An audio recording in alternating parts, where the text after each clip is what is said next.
মারেফত কাকে বলে?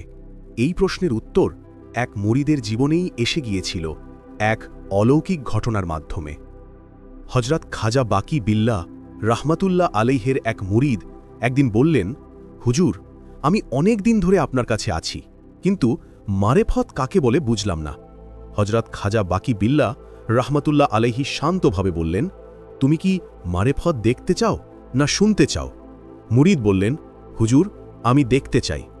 তখন হজরত বললেন, তাহলে এমন করো, যেদিন আমি ইন্তেকাল করব সেদিন আমার লাশ গোসল দিয়ে কাফন পরিয়ে জানাজার জন্য অপেক্ষা করবে। দেখবে ঘোড়ায় চড়ে মুখ ঢাকা একজন লোক আসবে, সে আমার জানাজার নামাজ পড়াবে। আর যখন সে চলে যাবে তখন তাকে বলবে, হুজুর, আমার পীর হজরত খাজা বাকি বিল্লাহ রাহমাতুল্লাহ আলাইহি বলেছেন, আপনাদের কাছ থেকেই আমি মারেফত দেখতে চাই। তখনই তুমি মারেফত দেখতে পাবে।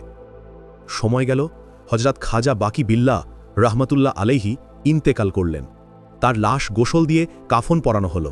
সবাই জানাজার জন্য অপেক্ষা করছে। হঠাৎ দূর থেকে দেখা গেল একজন মুখ ঢাকা লোক ঘোড়ায় চড়ে এগিয়ে আসছেন। তিনি এসে নামাজ পড়ালেন আর তারপর ধীরে ধীরে চলে যাচ্ছেন। ঠিক তখনই সেই মুরিদ এগিয়ে এসে বলল, হুজুর, আমার পীর হজরত খাজা বাকি বিল্লাহ রাহমাতুল্লাহ আলাইহি বলেছেন, আপনার কাছ থেকেই আমি মারেফত দেখতে চাই। লোকটি থেমে গেলেন, তারপর ধীরে ধীরে মুখের কাপড় খুললেন। মুরিদ বিস্ময়ে দেখল, এই ব্যক্তি আর কেউ নন, স্বয়ং হজরত খাজা বাকি বিল্লাহ রহমাতুল্লাহ আলাইহি নিজেই। মুরিদ অবাক হয়ে বলল, হুজুর, এটা কি? হজরত খাজা বাকি বিল্লাহ রহমাতুল্লাহ আলাইহি মৃদু হেসে বললেন, এটাই মারেফত, যা তুমি দেখতে চেয়েছিলে। মারেফত মানে শুধু জ্ঞান নয়, এটা এক অদৃশ্য সংযোগ, যেখানে আত্মা ও সত্য এক হয়ে যায়।